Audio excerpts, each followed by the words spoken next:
कथम त्वनेन संप्राप्तम सारूप्यम सार्गधन्वना। सार्गधन्वा भगवान श्री कृष्ण का रूप इसे कैसे मिला? ये मेरा ही पुत्र है।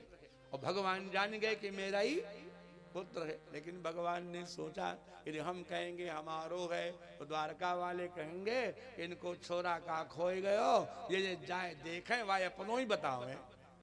हाँ, भगवान पर विश्वास नहीं।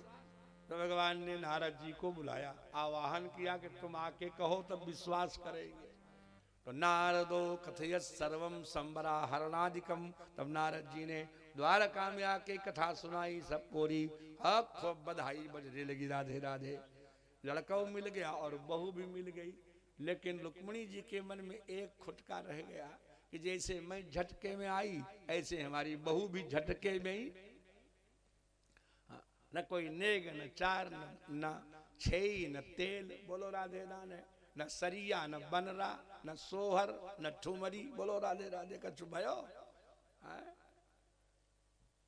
लेकिन आए गई बहू।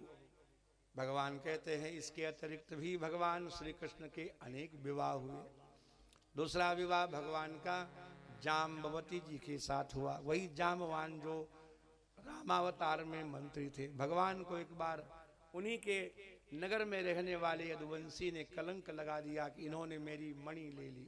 भगवान के वक्षस्थल पर समुद्र से प्रकट हुई दिव्य कौस्तुभ मणि विराजमान रहती थी। सूर्य की तरह उसका प्रकाश था। बहुत से लोग दूसरे के ऐश्वर्य से जलते भुनते रहते हैं, दूसरे के यश से उनको पीड़ा होती रहती है। उसको बड़ी पीड़ा थी। सत्यराजित को उसने सूर्य नारायण की आराधना की। भगवान सूर्य नारायण प्रसन्न हो गए। क्या चाहते हो? हमें कौस्तुभ मणि जैसी मणि चाहिए। भगवान ने कहा ये लो मणि। इसमें विशेषता ये है कि 8 भार सोना ये रोज प्रकट करेगी। भारत स्याद 20 तुला, 20 तोले का एक भार होता है और ये 8 भार सोना देगी। पुराने जमाने में यही सब बांट थे। आज नहीं, सब आज बालक नहीं जानते। 8 रत्ती 1 मासा, 12 मासा 1 तोला, 5 तोला 1 छटाक, 4 छटाक 1 जो है पाव, 4 पाव 1 शेर, 40 शेर 1 मन। यही तो था। एक मन में शेर कितने होते हैं? 40। और एक शेर में पाव कितने होते हैं? और एक पाव में छटाक कितनी होती हैं? 4। एक छटाक में तोले होते हैं 5। और एक तोलों में मासा होते हैं 12। और एक मासा में रत्ती होती है 8। राधे राधे बोलो। हाँ, और ये कितना देता है सोना रोज?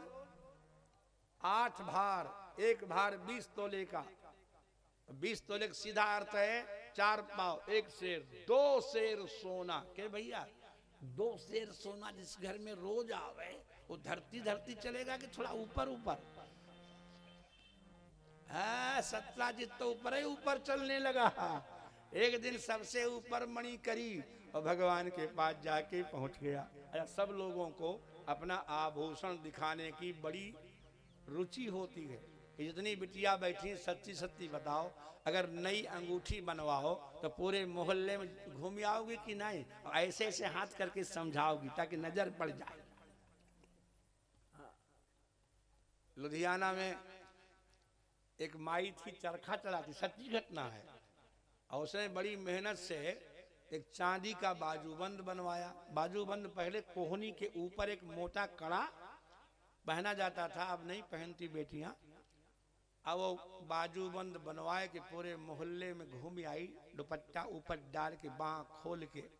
लेकिन किसी मोहल्ले वाली स्त्री ने नहीं पूछा दादी तुमने बाजूबंद कब बनवाया। मारे गुस्से के उसने अपनी ही झोपड़ी में आग लगा दी। और जब आग जलने लगी तो गांव के लोग दौड़े, क्योंकि उस समय नल वल तो थे नहीं, बाल्टी कुआं। बाल्टी फेंके तो कहते इत्थे पाओ, इत्थे इत्थे पाओ, इत्थे मैंने यहां डालो पानी। बार बार खींचे तो एक बुढ़िया को देख करके लड़की बोली, एक 17-18 साल की, दादी तुसी बाजूबंद कदी बनवाया? अरे मरी पहला पूछ लेती तो असी साड़ी झोपड़ी च आग क्यों देंदी? पहले पूछी नहीं। आभूषण दिखाने का बड़ा शौक होता है। और ये आज की घटना नहीं है, एक बड़ी सुंदर कथा है जीव गोस्वामी जी ने लिखा कि एक सखी थी गोकुल में, वृंदावन में समझो, तो ऐसी कटोरियां उसने जोड़ी एक दूसरे से, 4-5 कटोरी, एक में कारो कारो चंदन कस्तूरी को, एक में लाल लाल, एक में केसर को पीरो पीरो, एक में सफेद। अब बुरुस लेके पीछे कटोरिया की स्टैंड छिपाई के और भगवान के पास पहुंची, मुस्कुराने लगी। भगवान काय को मुस्कुरा रही, काय को आई है? बोले हमने सुनी है तुम सकल कला विद हो, तुम्हें सारी कलाएं आती हैं। भगवान बोले और का गंवारी तो आएंगी, मुझे आती है सारी कलाएं। तब तुरंत उसने स्टैंड सामने कर दिया, बोले सारी कलाएं आती हैं तो हमारे कपोल पर एक चित्रकारी बना के दिखाओ। अब प्रेस्टीज इशू बन गया, नहीं बनाएंगे तो बदनामी करेगी, इसको तो कुछ आता ही।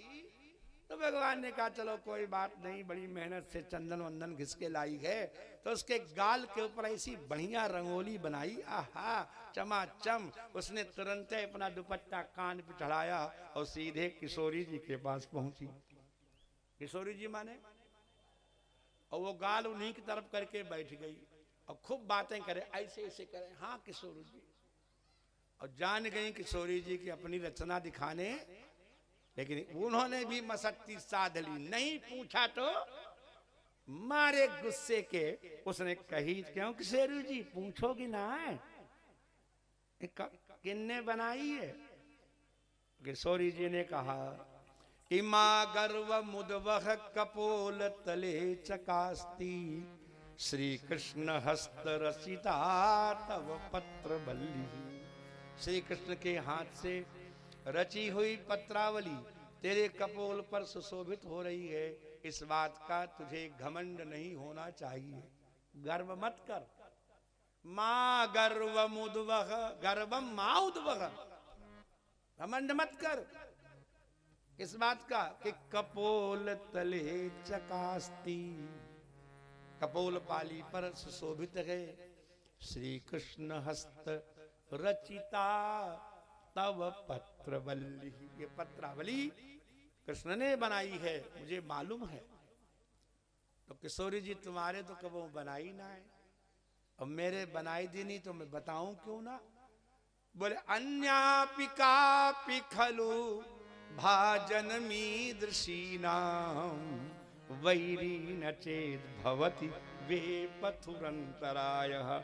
हम जैसी भी कोई इन चित्रावलियों का पात्र बन सकती थी, तू तो खुद लेके गई थी चंदन ब्रश, और भगवान श्याम सुंदर अनेक बार खुद लेके आए। और जब जब मैंने कपोल खोला तब तब उनके होश गुम हो गए, पसीना पसीना हो गए, उनके हाथ से बुरुश छूट गया, चंदन ढुलक गया, उन्हें होश ही नहीं रहा। तू तो पत्थर की दीवार है, तेरे ऊपर बना दिया, हमको तो देखते ही बेहोश हो जाते हैं। बोलो राधे राधे।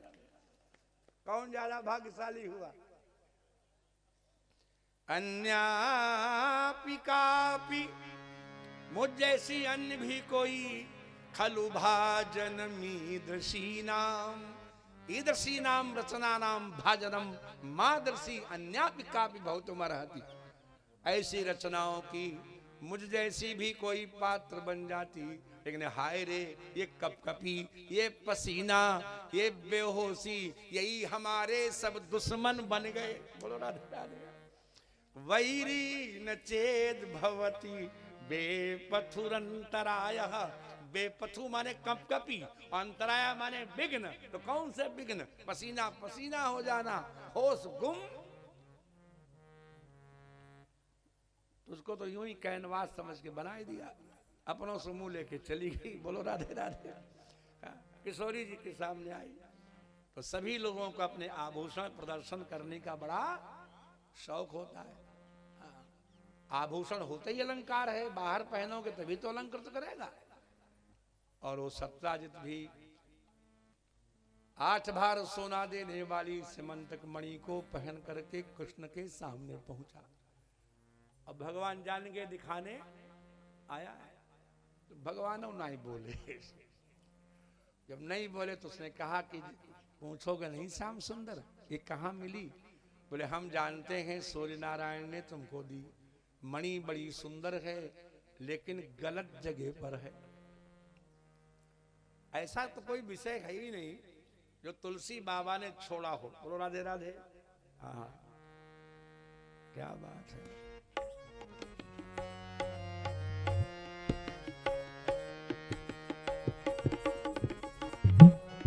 मुक्ता छवि जैसी मणि माणिक मुक्ता छवि जैसी। मणि पैदा होती है सर्प के फन में, माणिक पैदा होते हैं पर्वत के शिखर में, और मुक्ता पैदा होते हैं हाथी के मस्तक में। मणि माणिक मुक्ता छवि जैसी मणि माणिक मुक्ता छवि जैसी।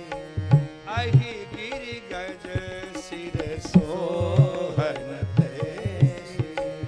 आही गिरि गज सिर सोहन तैसी। नृप किरीट तरुणी तन पाई नृप किरीट तरुणी तनु पाई। लहहि सकल शोभा दिखाई लहई सकल शोभा दिखाई। मणि माणिक मुक्ता छवि जैसी। हे सतराजित, मणि की, माणिक्य की और मुक्ता की जो शोभा होती है वो सर्प के और पर्वत के सिर में और हाथी के सिर में सुशोभित नहीं होती।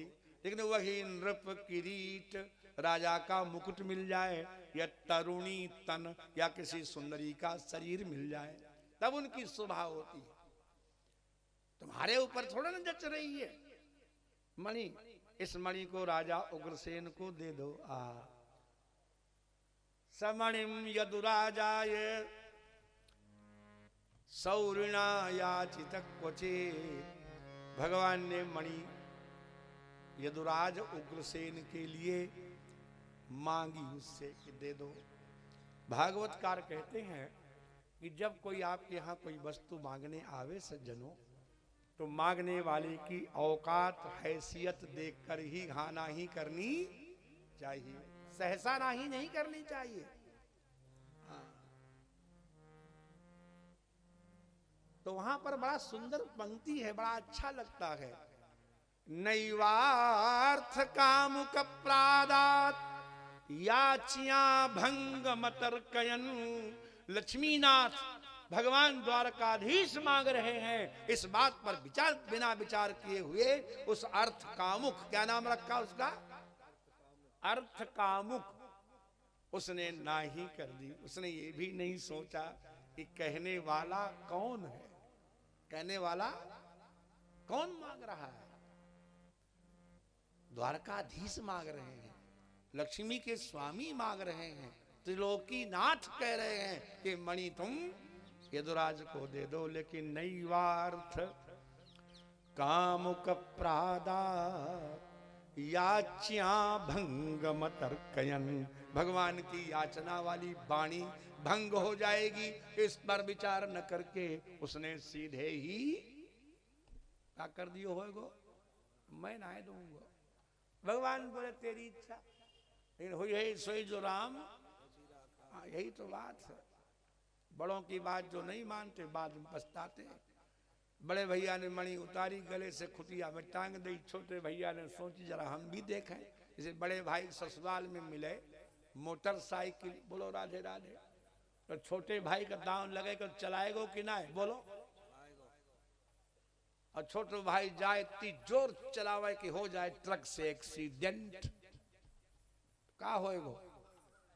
वही हुआ, प्रसेनजित पहन गए और वहां वन में, मैं इसको कहते हैं लॉन्ग ड्राइव, क्या करने चले गए। हाँ, कभी कभी जाते हो कि नहीं,